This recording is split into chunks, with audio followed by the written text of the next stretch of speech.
प्यारे बच्चों, आज हम लोग पढ़ेंगे फिजिक्स का force and pressure, chapter 8 force and pressure. Force means होता है बल और प्रेशर मीन्स दबाव। आज जो डिफाइन कर रहे हैं हम फोर्स को एक्चुअली में साइंटिफिक दृष्टि से इसका डिफिनीशन अलग है, लेकिन अभी हम पढ़ेंगे कि यू पुल इट, किसी वस्तु को पुल करते हैं या पुश करते हैं, यानी खींचते हैं या धक्का देते हैं। तो a force is a push और ए पुल। फोर्स क्या है?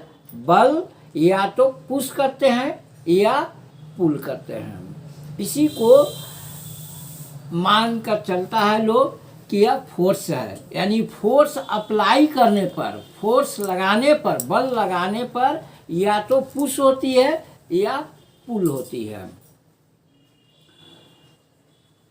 अब what is a force does, यानी फोर्स क्या करता है? As we have just discuss, we apply a force, यानी जब हम फोर्स अप्लाई करते हैं, फोर्स लगाते हैं, तो ए पुश और ए पुल, या तो पुश होती है या पुल होती है। When you want to make something move, अगर हम लोग चाहते हैं कि कुछ मूव करें, we use force to do many other thing besides, तो हम लोग वहाँ पर मूव करने के लिए फोर्स अप्लाई करते हैं। और इसलिए फोर्स जो है कुछ वेरियस वर्क करता है, फंक्शन करता है। अब हम लोग डिटेल पढ़ेंगे कि फोर्स के कॉजेज क्या क्या होती है, क्या क्या होने की संभावना है। तो फोर्स कॉजेज मूवमेंट, सबसे पहला है फोर्स कॉजेज मूवमेंट, यानी फोर्स लगाने पर मूवमेंट होती है। When you kick a ball lying on the ground, you apply force to make it move. अगर ग्राउंड पर कोई बॉल है तो वह हमेशा रेस्ट में रहेगी।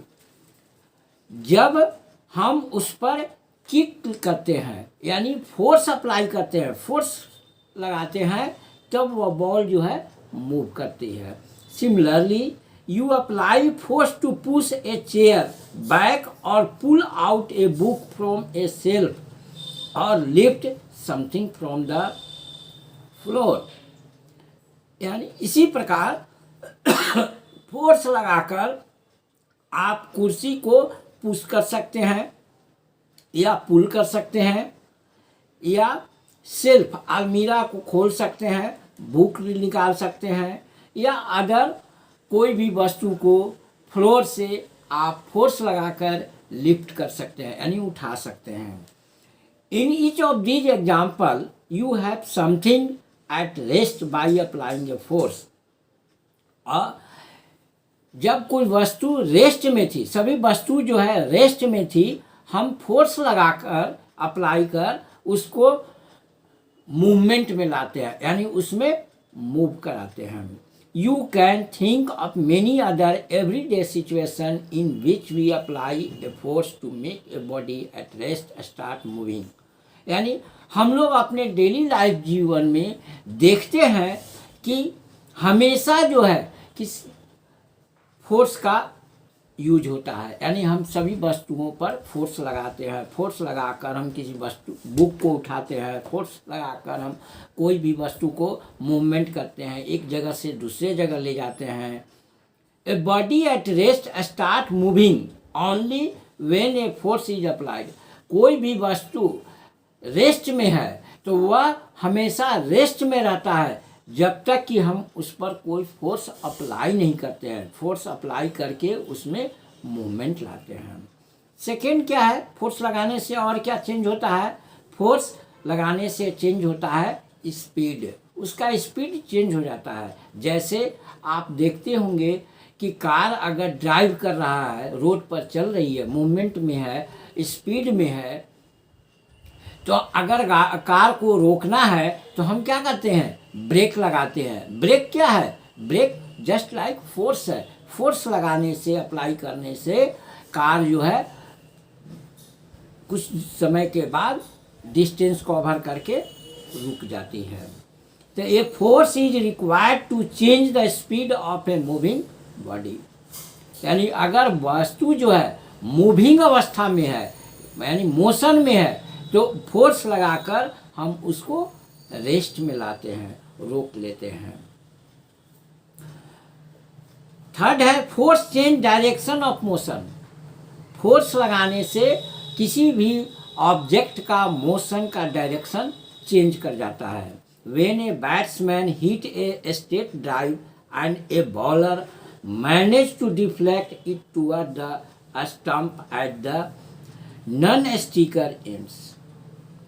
जैसे अगर कोई बॉलर, क्रिकेट में देखते होंगे क्रिकेट मैच में कि अगर कोई बॉलर जो बॉलिंग करता है तो बैट्समैन बैट से हिट करके और उसके बॉल का डायरेक्शन जो है, मोशन का डायरेक्शन जो है उसको चेंज कर देता है, या तो कट कर देता है या स्ट्रेट वे में मार देता है, और इस प्रकार उसके मोशन के डायरेक्शन को चेंज कर देता है।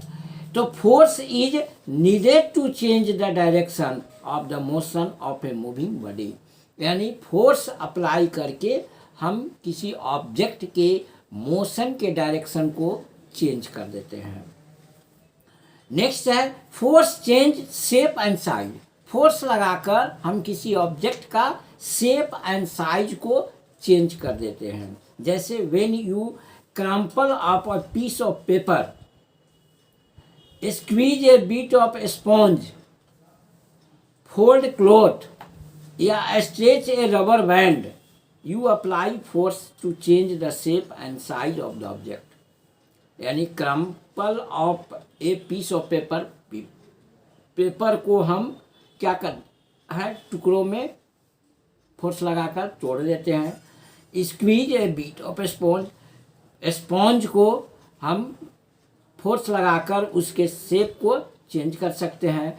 कपड़ा को फोल्ड करते हैं, फोल्ड माने मोड़ना, मोड़ देते हैं। या stretch rubber band, rubber band को खींच करके बड़ा करते हैं, छोड़ देने पर फिर अपना ओरिजिनल पोजीशन पर आ जाता है। तो इस प्रकार we use force to change the shape and size of a body.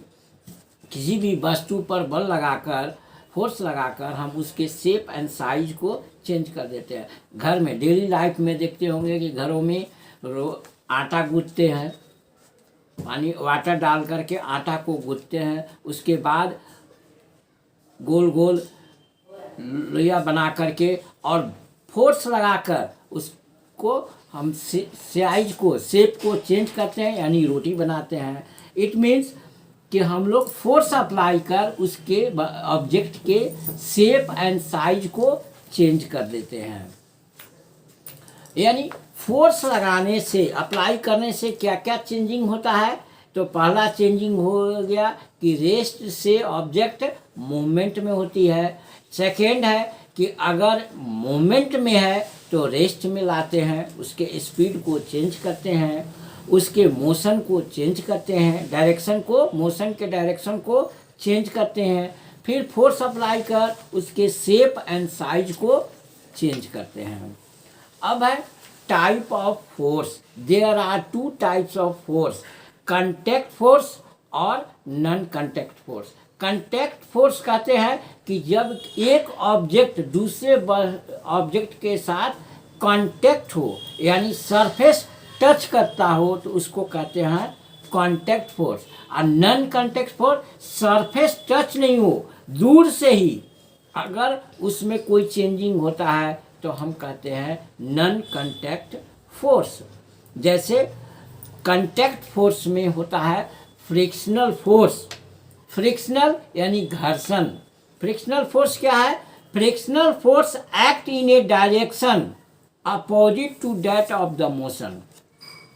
यानी फ्रिक्शनल फोर्स लगा करने, अप्लाई करने से उसके डायरेक्शन को, मोशन के डायरेक्शन को वह फ्रिक्शनल फोर्स अपोज करता है, जिसके कारण जो है वह हीटेड हो जाता है। जैसे अगर हम लोग अपने पाल्म को, दोनों पाल्म को आपस में रबिंग करते हैं तो हाथ में जो रफेस्ट सरफेस है जिसके कारण फ्रिक्शनल फोर्स अप्लाई होता है, और ज़्यादा देर तक अगर हम रबिंग करते हैं दोनों पाल्म को तो हमारा पाल्म जो है हीटेड हो जाता है, यानी गर्म हो जाता है। तो कहने का तात्पर्य है, इट मीन्स कि फ्रिक्शनल फोर्स अप्लाई करने से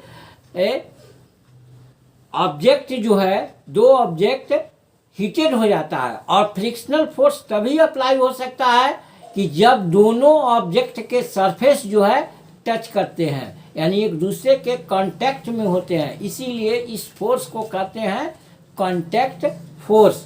कांटेक्ट फोर्स, फ्रिक्शनल फोर्स। दूसरा होता है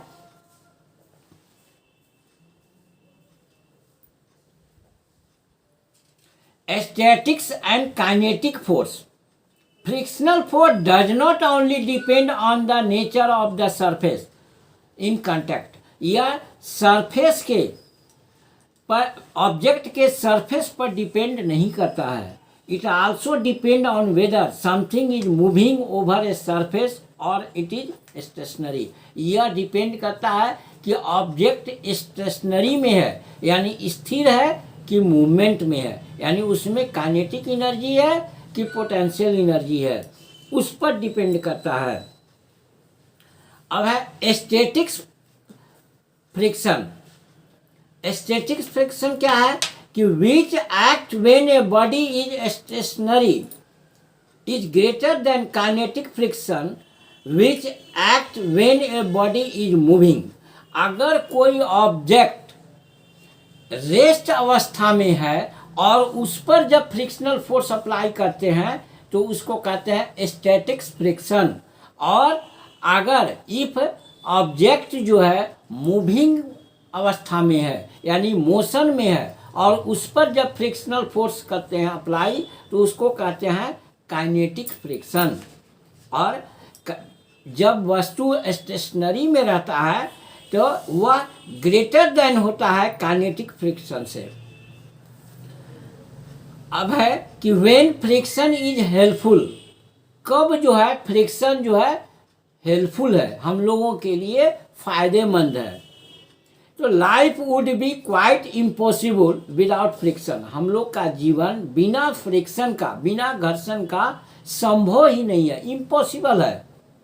you would not be able to walk. अगर हम लोग फ्रिक्शन अगर नहीं रहता तो हम लोग वॉक नहीं कर सकते थे, टहल नहीं सकते थे, दौड़ नहीं सकते थे। For instance it is the friction between the floor and the sole of your feet. यानी हम वॉकिंग करते हैं या दौड़ते हैं, रनिंग करते हैं, तो यह फ्रिक्शन किस पर होता है, तो फ्लोर सरफेस पर और आपके फीट के सोल पे, दोनों के कांटेक्ट से फ्रिक्शनल फोर्स अप्लाई होता है, जिसके कारण हम आसानी से चल सकते हैं, यानी वॉकिंग कर सकते हैं या रनिंग कर सकते हैं। अगर यह फ्रिक्शनल नहीं होता तो हम लोग वॉकिंग नहीं कर सकते थे, न रनिंग कर सकते हैं। इट मीन्स कि फ्रिक्शन जो है हम लोगों के लिए हेल्पफुल है, यूजफुल है। Similarly without friction between the tyre and the road, vehicle would skid the way they do sometimes on wet road. The breaker of vehicle also work by friction. यानी जो जितने भी व्हीकल हैं road पर, वह जो running करते हैं या रेस्ट में हैं और जब एक्सीलेटर दबाते हैं तो फ्रिक्शन के कारण ही वह मोशन में जाता है, और मोशन में अगर है तो फ्रिक्शन के कारण ही ब्रेक लगाने पर वह रुक जाती है। अगर फ्रिक्शन नहीं होता तो गाड़ी अगर मोशन में है तो हमेशा मोशन में ही रहती, वह कभी रुकती ही नहीं, जिसके कारण एक्सीडेंट होता। इसलिए फ्रिक्शन जो है यह हम लोगों के लिए काफ़ी हेल्पफुल है, यानी यूजफुल है। अब है कि व्हेन फ्रिक्शन कॉजेज प्रॉब्लम, केवल हेल्पफुल और यूजफुल ही नहीं है, इससे प्रॉब्लम भी होती है। क्या होती है? प्रॉब्लम, यानी यह हार्मफुल भी है, हम लोग के लिए हानिकारक भी है। जैसे friction makes surfaces wear down, use your sole get worn out due to friction. यानी फ्रिक्शन जो है यह सरफेस को वियर डाउन कर देता है। धीरे धीरे आपके सोल में जो फ्रिक्शन होता है गोटी, उसको फ्रिक्शन के कारण डाउन कर देता है, जिसके कारण आप जब रोड पर चलते हैं तो शूज पहने हुए हैं तो उसके जो गोटी होता है वो फ्रिक्शन कम कर देता है और आप स्लिप कर जाते हैं। अगर रोड जो है वेटेड है, भींगा हुआ है, तो फ्रिक्शन नहीं होने के कारण आप स्लिप डाउन कर जाते हैं, गिर जाते हैं।